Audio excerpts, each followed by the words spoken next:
Hello, thank you for watching this video. I'm excited that you're watching. So today we want to talk about the question that I usually get. Why is it some people are doing digital marketing but they don't get the results? Why is it we have invested a lot in terms of maybe content creation, spend hours on social media, but we are not getting the results that we have been promised? So over the years, I've noticed that people take only one element of digital marketing and think it's the whole thing. But actually, digital marketing works as a collection of many things which are working together to achieve a common goal.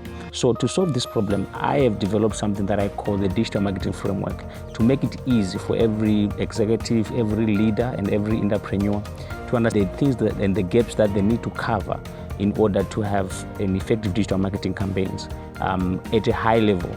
So the digital marketing frame kind of answers these questions. What constitutes effective digital marketing efforts, and what are the high-level pillars of digital marketing? So you see some of the most common mistakes that people make and the missing elements. So let's get right into it. So the first part of the digital marketing framework is traffic generation. One of the challenges that happens online is people create beautiful websites that are working. If you click on it, you'll be able to buy or shop.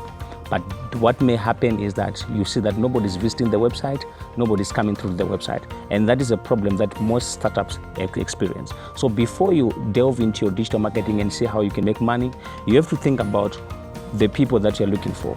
First question is, who are we looking for? What type of people are we looking for? Who is able to buy online, for example? Who is going to buy our product? Who is the ideal customer for our product? When you profile those people, then you answer the second question, which is, where do we get this type of people? So for some type of people, they are found on LinkedIn, as certain personas are found on Instagram, particularly the younger generations. Certain personas are also found on Twitter, and certain personas are found on Facebook. Some of them, they can be found in 2 different or 3 different platforms. Some are found on other websites, specific like maybe news websites and platforms like that. So this is traffic. So you have to know where your traffic is going to come from and who the traffic is supposed to be, or who the person that we are targeting.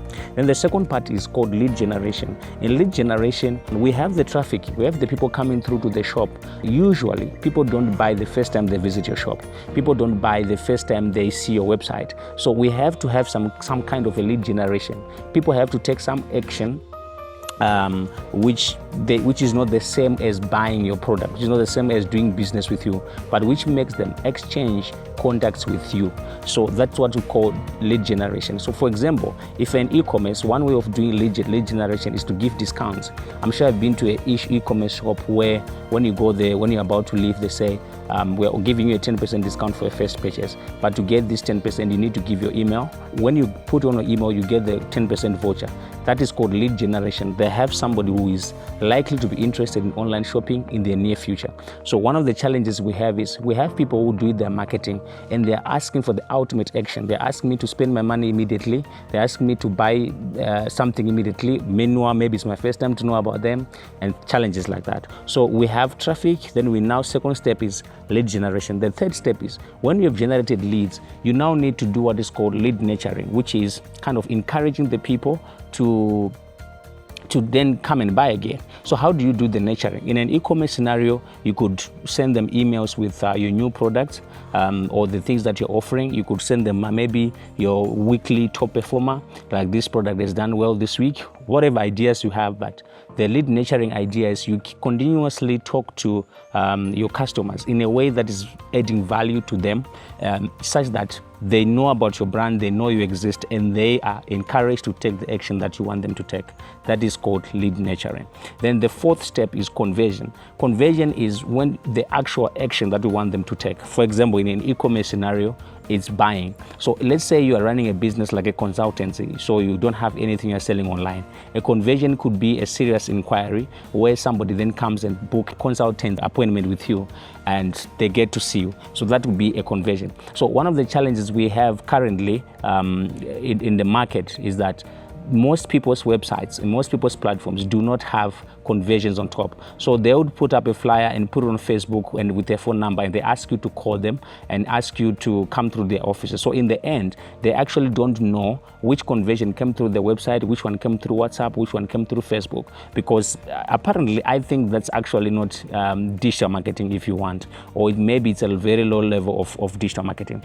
Then the last step in the framework is measuring and improving. So everything we do in digital marketing has to be measured. So if you are doing digital marketing, you have not seen your reports for social media performance, you have not seen your reports for website performance, you have not seen your reports on how your YouTube videos are doing, then you are actually not doing digital marketing in a sense. So this is the framework. And how does this framework solve the problem of people doing digital marketing without benefiting? One, it makes you have everything you need in place. So what I'm going to do is I'm going to give us an example of how the digital marketing framework can be used. So my first example is going to be about a hotel. So let's say you have a hotel, or you're in the hospitality industry. So how does the digital marketing framework look like? So firstly, for traffic generation, we are going to go into Google. We are going to target people who are searching. My example business is written Harare International Hotel. So anybody who wants to come to Harare, we want to show our ads on Google and Bing. On anybody who types visit Harare or Harare flights or anything like that, we want to show that on Google Ads. Then we are also going to put up our ads on social media, which is Facebook, LinkedIn, and different platforms. And we are also going to join ad network, specifically, let's say Google Ads. So this is where we are going to get our traffic. And where are we going to send these people? As in, when we get the traffic, where do we send them? We are going to send them to our website, our booking engine, and experience blog. And let me explain this part a bit. Many people think that sending your traffic to Facebook is a good idea.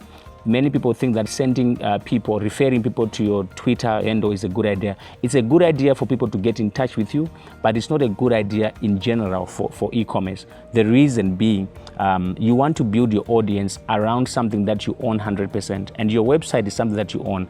In a sense, you actually don't own your Facebook page, you don't own your LinkedIn profile, because you don't determine what happens there. You don't determine the rules of playing on that platform. So you have to send your traffic to something that you own, and the things you own maybe is your website or your app or your blog. That is if you're going to have your whole process happening online.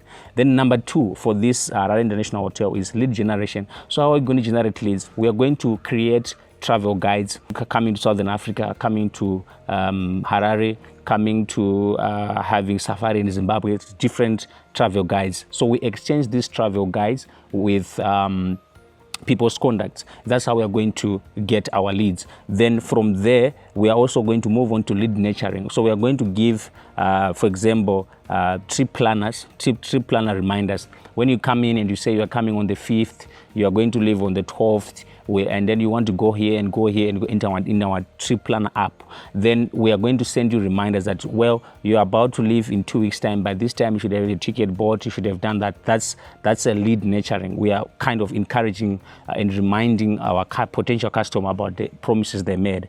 Then the fourth one is go conversion. So what we want them to do is we want them to book our hotel rooms. We want them to host events with us. We want them to take our planned tours and maybe book weddings. So these different goals then call for different lead magnets in the lead generation, and also calls for different lead nurturing efforts in terms of what we're going to do to convert them. Then finally, we're going to measure everything that we're doing to see whether it's working or not. So this is how you can use this digital marketing framework to make sure that your business doesn't lose focus of what it exists for, which is generating money or generating sales and making money online.